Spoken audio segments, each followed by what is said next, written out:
Yan po mga kanter. Ito mga kanter ay bahagi ko sa inyo. Ito po ay isang old balloon o atabay. So itong atabay mga kanter na ginagamit ng hapon, ito po ay tinabunan itong mga kanter. So sabi ng may-ari mga kanter, ito po yung sabi ng taga rito, ito po ay ginagamit noong World War II ng mga Hapon noong kasagsagan ng gira mga kanter.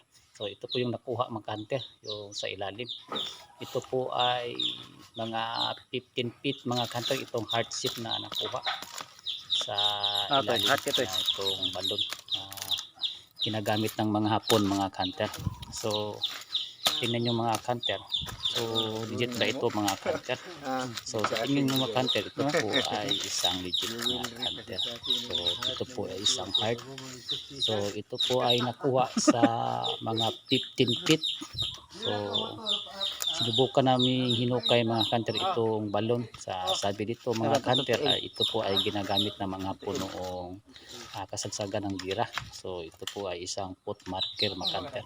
So kasama na siya mga kanter sa nakuha sa loob nitong atabay o balon mga kanter. So ito po ay ginagamit ng Hapon noon. So dalawa ang aming nakuha na aming suspect mga kanter na legit na marka o chip marker mga kanter na isang bato na heart. Kanyang makanter ang kahulugan nito. So ibig sabihin mga kanter ay ito po ay isa pang paguan dito mga kanter. So sabihin mga kanter, ang item mga kanter ay isa sa kilid at saka sa nakasintro siya mga kanter.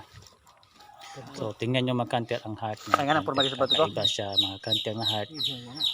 Siyang malaki ang kanyang beside mga kanter. So sabi nito kay makanter o abantero, ganyan makanter ang nakaplastada doon sa ilalim mga kanter pagukay.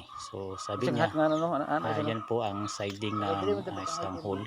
So sa tingin ko mga kanter ay ito po ay positive na ibig sabihin nito ay talagang ginagamit ng mga Hapon noong World War II mga kanter. So dito po sila nagkuha ng tubig para mainom na nila mga kanter.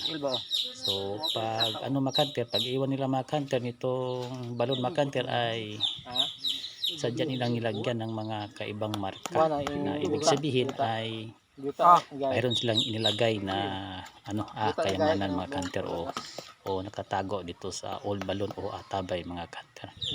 So yan po foot marker mga kanter ay dyan lang sa ilalim. Siguro yan sabi nitong naghukay ay mga 15 feet mga kanter nakuha itong mga marka mga kanter.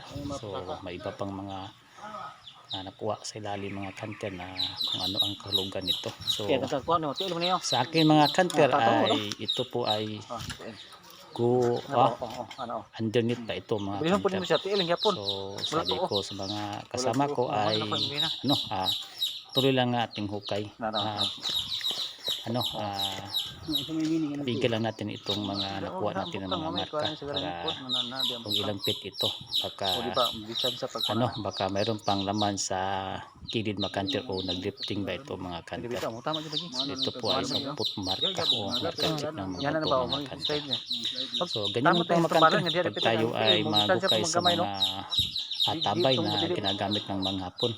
So sadya talaga nilang nilagyan ng mga marka ang mga ganitong mga sa mga balon mga kanter. So pag sila ay magamit ng Hapon ng mga old balon na kinukuha nila ng tubig para kanilang gamit o mainom mga kanter.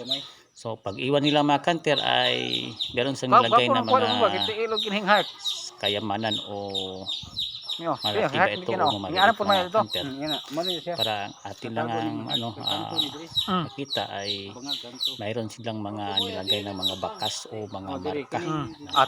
Ibig sabihin pag sila may lagay ng mga marka o mga simbol ay ibig sabihin mayroon silang nilagay sa ilalim mga kanter. So alam natin kung kung tinatago nila ay ibig sabihin ay isang treasure o kayamanan Mura na pa sa simento bitaw. kanilang so ati po itong Oh, kinti susubayan mga kanter o ating Ito, kini? susundan kung Wala to ano ko. ang Ano yung forma? Kini makukuha may natin babaw sa yun. ilalim mga kanter o sa ilalim ng mga Tama dito hukay yan. nito sa cold balon o atabay mga kanter.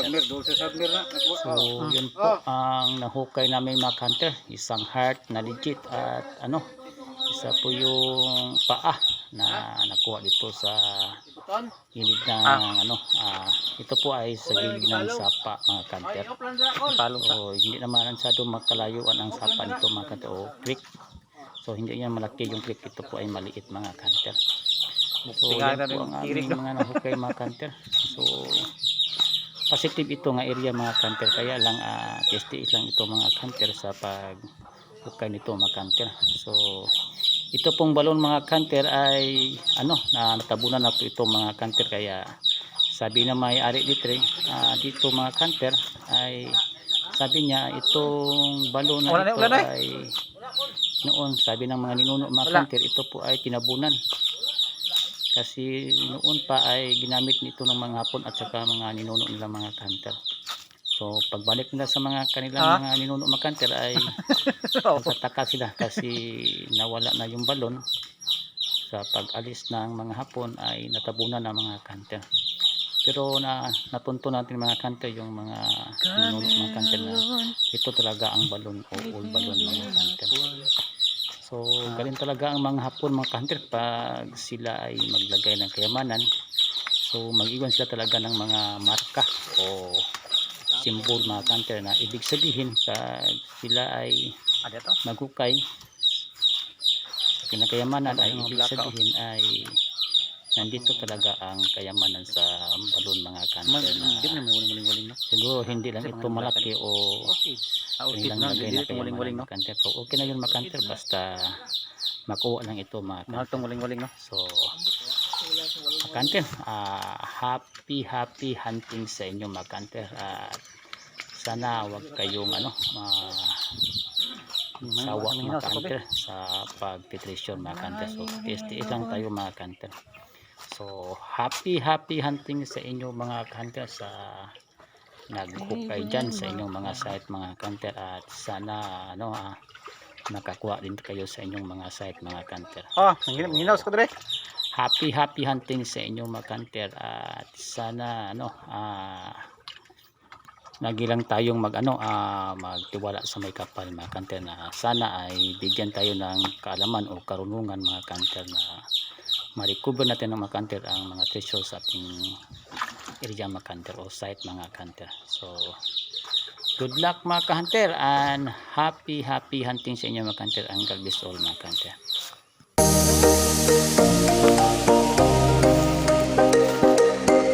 May kawayanan no?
Hello mga ka-hunters, this is my Tid Hunter, ang inyong gabay sa pagtitreasure. Mga ka-hunter, kung hindi pa kayo nakasubscribe sa aking channel, pakisubscribe at pakiclick ang notification bell para lagi kayong updated sa mga susunod mga mga i-upload ko mga kanter. Shout out po pala mga kanter dyan to all Philippines, Luzon, Visayas, Mindanao. Happy hunting sa inyo mga kanter.